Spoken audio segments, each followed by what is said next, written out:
गुरु सुमरण और सेवा से लघुता छूट जाती। देह मैं हूं, संसार सच्चा है और संसार में से सुख लेना, ये लघुता है।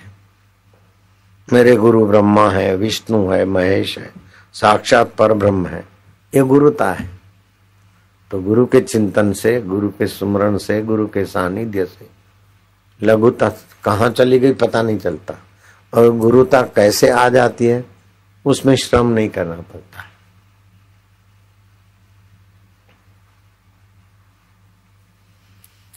ऐसे शिष्यों के जीवन में विषयाकार अनुभव का प्रभाव नहीं पड़ता।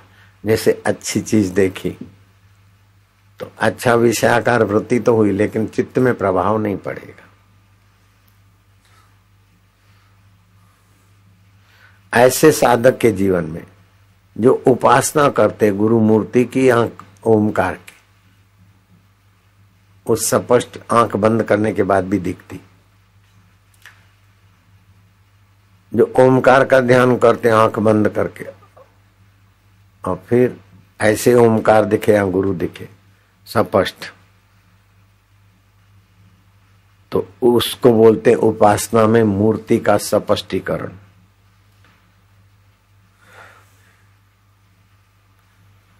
तीसरा, उनके जीवन में यह चमत्कार होने लगता है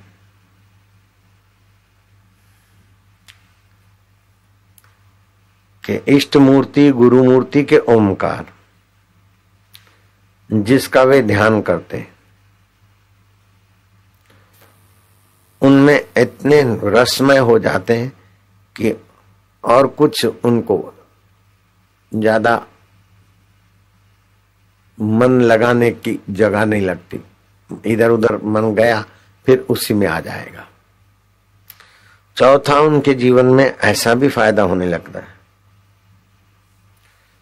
कि गुरु मूर्ति, बाहर तो मूर्ति दिखती है, बाजार से लाए हैं, लेकिन गुरु मूर्ति को, इष्ट मूर्ति को, प्रभु मूर्ति को देखते देखते उनकी एकाग्रता और श्रद्धा से उस मूर्ति में जो सोया सुषुप्त चैतन्य है, घन सुषुप्ति जो ब्रह्म में है, वह चैतन्य से भर जाती है। भक्त की भावना में, उपासना में वो ताकत है कि पत्थर में से कृष्ण की मूर्ति, शालिग्राम गोल मटोल, उसमें से श्री कृष्ण की मूर्ति बना दी भक्त की भावना ने, और वो अभी भी वृंदावन में है, गोसाइयों के मंदिर आश्रम में। तो ये उपासना का उनके जीवन में प्रभाव खिलने लगता है। पांचवी बात, उनके जीवन में प्रेम बढ़ने लगता है। गुरु मूर्ति को देखे, गुरु वाक्य को देखे, गुरु चर्चा को सुने तो हृदय से प्रेम रस आने लगता है। तो संसारी विषय विकारों का रस, भावना का रस, अक्ल वाले बुद्धिमत्ता वालों के रस से भी ये भक्त बहुत ऊंचे रस के धनी हो जाते हैं, ऊंचे अनुभव के धनी हो जाते हैं। जो बलवान काम वासना है वो उनके जीवन में इतना प्रभाव नहीं डाल सकती। जैसे हमारे वासु भाई हैं, अभी तक ब्रह्मचारी, सत्संग करते हैं। रेखा बहन है, अभी तक पक्की ब्रह्मचारी। ऐसे किन्नरी बहन है, या और कई बहनें होंगी, कई ऐसे भाई होंगे, प्रेम जी ऐसे कई होंगे। नहीं तो काम विकार को जीतने के लिए बड़े बड़े फिसलाटों से गुजरते हैं। क्रोध को जीतने के लिए 12-12 साल की उपासना है। व्यास जी ने बताया, काम को जीतने के लिए 12 साल का ये साधन, क्रोध को जीतने के लिए, लोभ को जीतने के लिए, मोह को, अहंकार को, एक एक दोष को जीतने के लिए 12-12 साल की साधना पद्धति भागवत में भगवान वेद व्यास ने बताई। लेकिन उस अवतारी पुरुष ने आखिरी में ये भी बताया कि 12-12 साल, 60 साल साधना करने के बाद ये 5 विकारों पर थोड़ा नियंत्रण होता है, लेकिन क्यों छुपाऊं इनसे। एतत् सर्वम गुरुर्भक्त्या, वापिस को भी पता है, व्यास जी ने लिखा है ये 12 साल की साधना, ये सारी साधनाएं गुरु भक्ति से सहज में सफल हो जाती। तो भाई मेरे को तो 60 साल साधना नहीं करनी पड़ी, 60 महीने भी साधना नहीं करनी पड़ी। एतत् सर्वम गुरुर भक्त्या, ये उत्तम श्रद्धा, तत्परता अथवा ईश्वर की प्यास वाले साधक के लक्षण। छठा, उसके जीवन में ये गुण विकसित होता है कि धीरता बढ़ती है। हाँ नाय करनू बस घणी थियो, भावुक होकर बिस्तरा पोटला बांधने की बेवकूफी छूट जाती। भाव भाव में चल पड़े, मेरे को ये कह दिया, मेरे को वो कह दिया। कहने वाला कौन है ये याद नहीं रहा, लेकिन अहम की भावुकता रही, तो उसमें वो गिर जाते बेचारे। आदमी दिल के बुरे नहीं होते, लेकिन भावुकता में गलत निर्णय करके। एक लड़का था, सत्संग करता था, और चंदू नाम था उसका। अब कहां भटक गया। दूसरी थी कोई जिसके पैर छूते थे वापस, वो भी कहां भटक गई। तो ये कुछ मान अपमान का कुछ थोड़ा हुआ, अहम को ठोकर लगी, भावुकता में जा गिरे।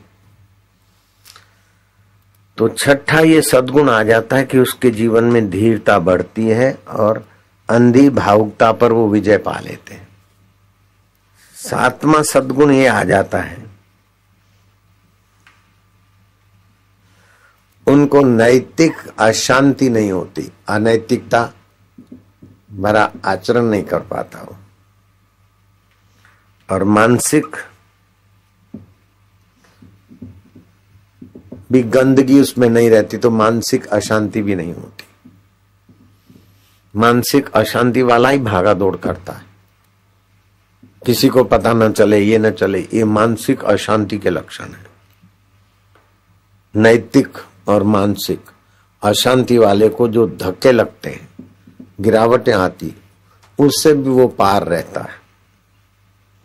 हमको ये धक्के नहीं लगे थे।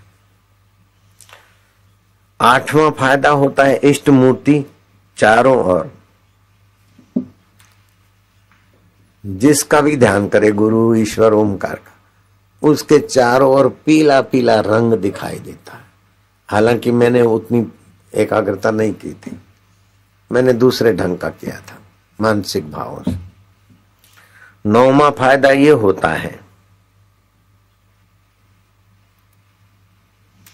तुम्हारे मन में जो विचार आए और वो साकार होकर तुम्हें चकित कर दे, ऐसे सत्य संकल्प आदि होते। किसी के लिए मन में विचार आया, देखा कि वो आदमी आ गया। कोई विचार आया, देखा तो वो हो गया। वो विचार आया कि साबरमती का पानी उतर गया। वो विचार आया कि ट्रेन रुक गई। ऐसा विचार आया कि बरसात रुक जाए तो रुक गई। ये तुमको चकित कर देंगे, तुम्हारे विचार ही। इसमें तो थोड़ा सा विचार किया, वो तो कुछ नहीं किया। हेलीकॉप्टर गया, उस समय भी कोई ज्यादा कुछ नहीं किया। ऐसा हुआ, तुम भी चकित हो जाओगे, तो देखने वाले भी, अरे इतना बड़ा हादसा, अरे सब चकित हो जाए। ये दिव्यताएं भी साधक के जीवन में आने लगती। 10वां ये फायदा होने लगता है कि ध्यान भजन में बैठते कोई भी शंका हो किसी विषय की भी, तुरंत उसका समाधान, सही उपाय मिल जाता। बड़े बड़े कानूनी गुत्थियां खोलने वाले भी दंग रह जाए। जैसे मेरे गुरुदेव महसाणा से दिल्ली के तरफ जा रहे थे, पाटन से महसाणा की शटल में बैठे थे। डॉक्टर सोप सिंह ने टाइम्स ऑफ इंडिया पढ़ के सुनाई कि साईं अमेरिका चंद्रलोक तक पहुंच गया और वहां 1 साल के अंदर बड़ा होटल बनेगा और धनी आदमी रह सकेंगे। देखो, richest people can stay there within 1 year. जरा सा आधा मिनट तो क्या, चौथाई मिनट भी नहीं लगा, रख दे, कुछ नहीं होगा, होटल बोटल नहीं बनेगी। उस बात को 38 साल हो गए, अभी तक अमेरिका ने होटल नहीं बनाई। न जाने कितने करोड़ डॉलर खर्च करके झक मार के थक के बैठ गए। तो शंका का समाधान अथवा किसी बात का सही उत्तर। अभी हमने सुना कि बाल ठाकरे अस्पताल में, मैंने मेरे सेवकों को बोल दिया कि उनको जो तकलीफ है अस्पताल वाले उनको घर चलता हुआ नहीं भेजेंगे, समझ गए तुम? अब वो गए, भगवान के निमित्त जो कुछ करना है कर लो। अस्पताल में गए हैं तो गए, वापसी की संभावना है, रखो तो ठीक है।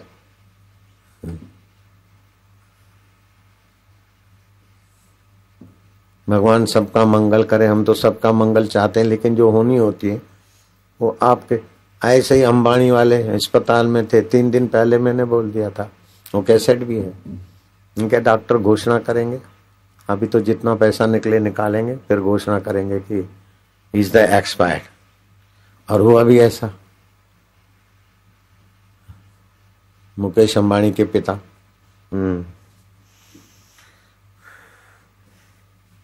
11वां फायदा ये होगा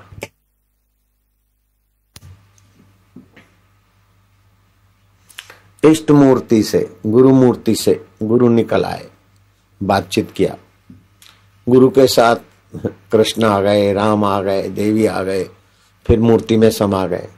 ऐसे चमत्कार भी सबको हो ये जरूरी नहीं है, लेकिन हो। जैसे अखंडानंद जी जिस गुरु की सेवा करते थे वो गुरु बोलते थे कि आज मेरे गुरु जी प्रकट हो गए थे, आप देवी के साथ आए थे, आज मेरे गुरु जी शिव जी के साथ आए थे, आज मेरे गुरु जी के साथ कृष्ण जी थे। वो महापुरुष झूठ नहीं बोलते हैं, लेकिन वो मानसिक ऊंचाइयों के कारण ये सब संभव हो जाता है। 12वां फायदा होता है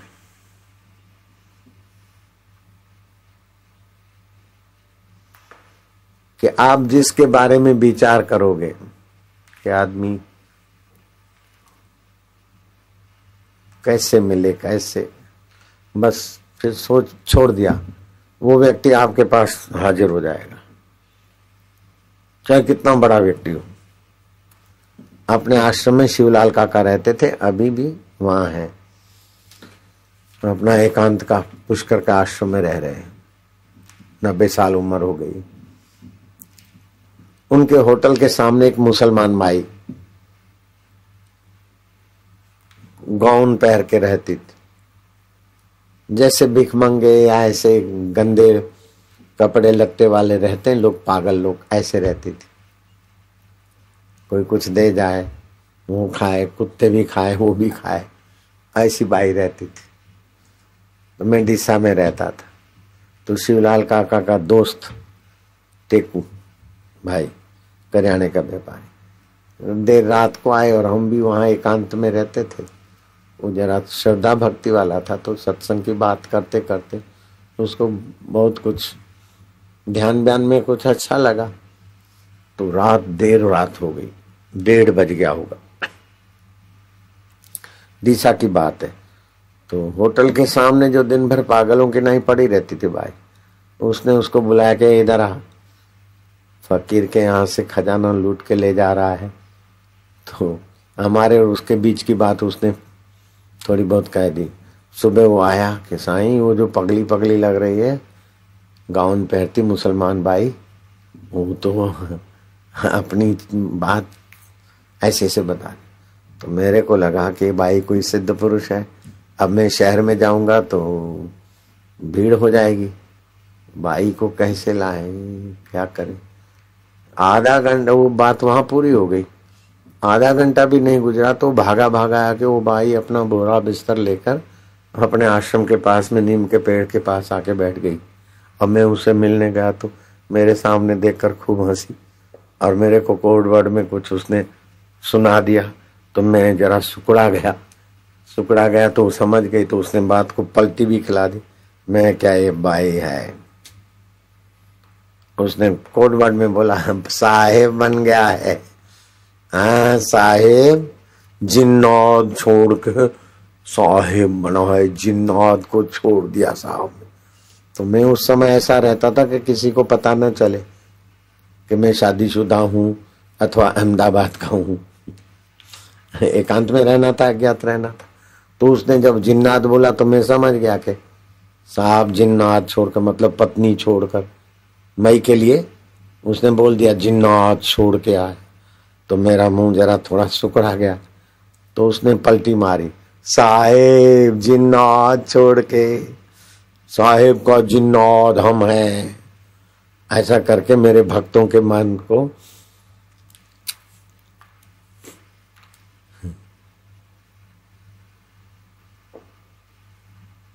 आया गया में डाल के मेरे को उसने संतुष्ट कर दिया।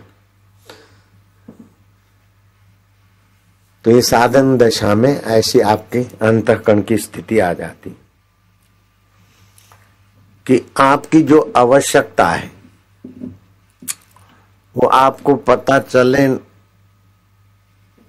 कि न चले, लेकिन आपकी इच्छित वस्तु आपके पास आ जाएगी। आपकी आवश्यकता की वस्तु किसी न किसी ढंग से किसी को भी प्रेरणा होकर आ जाएगी।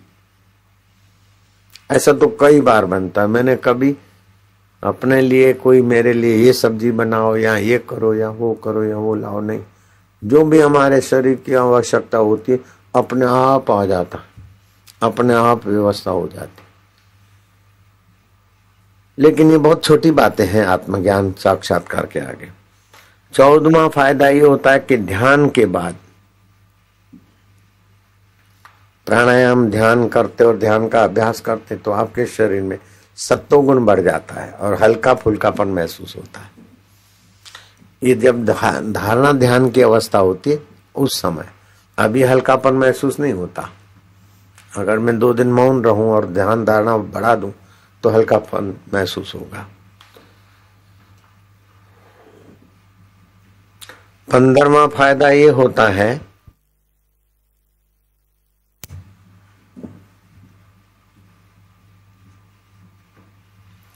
कि आपकी वाणी में मधुरता आ जाएगी और आपकी दीप्ति शक्ति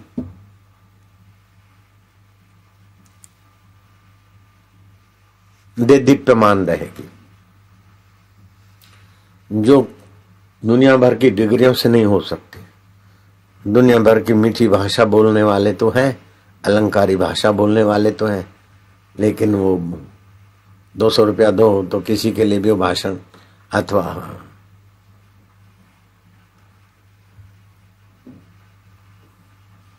प्रोफेशनल लोग न जाने कितनी कितनी अलंकारिक भाषाएं बोलते रहते। 50-100 रुपए में बुलाओ या ऐसे ही बुलाओ, वैसी दीप्ति नहीं। वो तो उसका बोलना हजारों लाखों लोगों के लिए राह रोशन कर सकता है। ये ध्यान से ऊंचाइयां आ जाती। 16वां लाभ होता है बिना चाहे भविष्य की घटनाएं आपको मालूम होने लगेगी। जैसे मेरे गुरुजी ने नहीं चाहा था कि ये मेरे से पूछे और मैं जांचूं, नहीं, जरा सा चुप हो गए। अरे बोले नहीं बनेगा, रख दो। आज 39 साल हो रहे हैं, 38-39 साल। अमेरिका ने अभी तक चंद्रलोक में होटल नहीं बनाई, तो भविष्य में क्या होना है। ऐसे पथिक महाराज जी जो बोले वो अक्षर अक्षर मैंने देखा के हुआ। जो 6 महीने पहले बोले थे पंजाब में ऐसा होगा, पंजाब वाले ध्यान भजन में लगो भाई भाई के साथ, ऐसा होगा, नरसंहार होगा, ये सारा सब गुजरा। तो मैंने पथिक महाराज से बोला कि आप इनको भगवान की तरफ लगाने के लिए ऐसे वाक्य बोलते हैं कि ध्यान करके देखा, कि बोले ऐसा होना है। तो उनको न ध्यान करना पड़ा न कुछ देखना पड़ा, जो होने वाला है स्वाभाविक स्फुट हो गया। मैं यहां से सुबह के जहाज में गया, दिल्ली होकर मुझे जम्मू जाना था, तो जहाज दिल्ली रुका। तो दिल्ली के जो एयरपोर्ट पे काम करने वाले मेरे अपने भक्त हैं साधक, वो आ गए। उसने बताया कि बापू जी अमेरिका में तो सैंडी तूफान आया और उसने तो काफी अमेरिका को तबाह कर दिया। वो तूफान न्यू जर्सी में और न्यूयॉर्क में ज्यादा आया है। और फिर उसने बोला, वो जो साधक है उसके 2 बेटे पायलट भी हैं, खुद भी एयरपोर्ट पे ऑफिसर है, और भी कई हैं ऑफिसर हमारे साधक। बापू जी न्यू जर्सी में तो अपना आश्रम भी है। तो मैं क्या, अपने आश्रम को कुछ नहीं हुआ? हालांकि मुझे तो पता भी नहीं कि सैंडी तूफान आया है, ये हुआ है, और आश्रम में कुछ नहीं हुआ। ऐसा कोई बाहर से मेरे को कोई फोन के द्वारा या समाचार के, वो तो सुबह सुबह उसने ताजा खबर बताई थी कि सैंडी आया, बहुत खबर तबाही हुई, और न्यू जर्सी में हुई, और अपना आश्रम भी है वहां। मैं कहा उधर कुछ भी नहीं हुआ। फिर मैं जम्मू पहुंचा, भाई सैंडी तूफान कहर वाला आया है और न्यू जर्सी में अपना आश्रम है, जांच करो कुछ हुआ है क्या। तो खबर आया कि कुछ नहीं हुआ। मैं कहा चलो, अपने साधकों का भी तो बहुत सारे साधक वहां हैं। तो जो संचालक है उसका घर उड़ गया। मैं किसी ने मेरे को बताया। मैं कहा तुम पूछो। उसने बोला नहीं नहीं, हमारा कुछ भी नहीं हुआ। हाँ, लाइट और पानी तो सब लोगों का थोड़ी देर के लिए डिस्टर्ब हुआ, अभी सब ठीक ठाक है।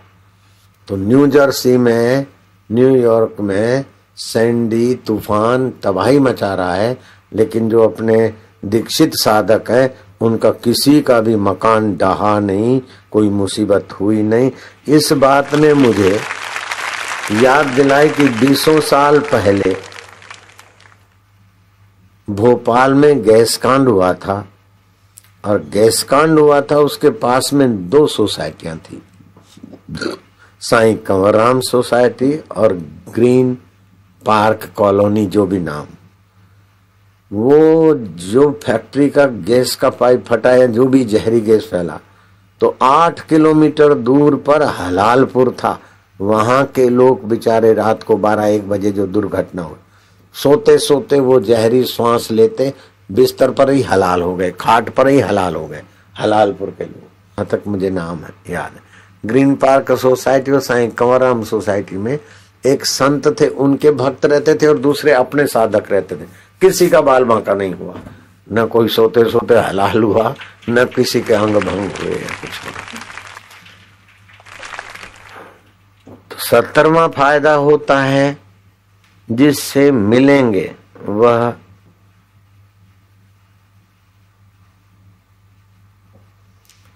वो आकर्षित होगा। जो देखेगा आपको, जो आपसे मिलेगा, वो आकर्षित होगा, आह्लादित होगा। आपके अंतरात्मा का ऐसा प्रभाव निखरेगा कि आपको देखते रहे, बस अच्छा लगता है। ऐसी आत्मा की शक्तियों का विकास होता है। लेकिन इस 17 लाभों तक ही सीमित नहीं रहता आत्मवेता का जीवन, अथवा साक्षात्कारी पुरुष या ईश्वर में, गुरु में प्रीति करने वाले का। अद्भुत आनंद के पास ये 17 चीजें थी कि नहीं थी, लेकिन जो भी इधर चलता है वो सचमुच सभी अद्भुत आनंद हो जाते हैं। अद्भुत आनंद आता है, अद्भुत अनुभूतियां होती है। उसमें से यहाँ मेरे साधकों को भी कई अनुभूतियां होती होगी। ये 17 में से कईयों को 2 होती होगी, किसी को 3, किसी को 4, किसी को 5, 7, 9, ऐसे तो बहुत लोग हैं। लेकिन सारी अनुभूतियां के बाद भी साक्षात्कार की भूमिका और आगे की। वहां क्या होता है वो वाणी में नहीं आता। उसको गुफा में बैठकर समाधि करने की आवश्यकता नहीं रहती, और उसके पास वो बेवकूफी नहीं बचती कि मर जाएंगे फिर भगवान के धाम जाएंगे, सुखी होंगे। अरे मूर्ख, जो अभी तू वर्तमान में अंतर्यामी भगवान, साक्षात भगवान जिससे भगवान है, उसके आनंद से वंचित है, तो मरने के बाद तुझे वो भगवान और आनंद मिलेगा? ये काहे की वाहियात कल्पना में मर रहा है। मरने के बाद का वायदा निकम्मा है। जो अभी हाजरा हजूर है उस परमेश्वर का तो अनादर करता है। घर में पारस पड़ा है उसको तो अनादर करके सिलबट्टा की नहीं घिसता है, और फिर पारस खोज खोज के मर जाएगा तो मिलेगा क्या? जो भगवत सत्ता अभी मौजूद है उसका तो अनादर किया, और फिर भविष्य में भगवान मिलेगा, इधर जाऊंगा तो भगवान मिलेगा, ये करूंगा तो सुख मिलेगा, ये करूंगा तो शांति मिलेगा, ये करूंगा तो वापस ये होगा। ये सारे शेख चिल्ली की कल्पनाओं में मनमुख लोग फिसल जाते हैं। इसीलिए गुरु कृपा ही केवलम शिष्यस्य परम मंगलम।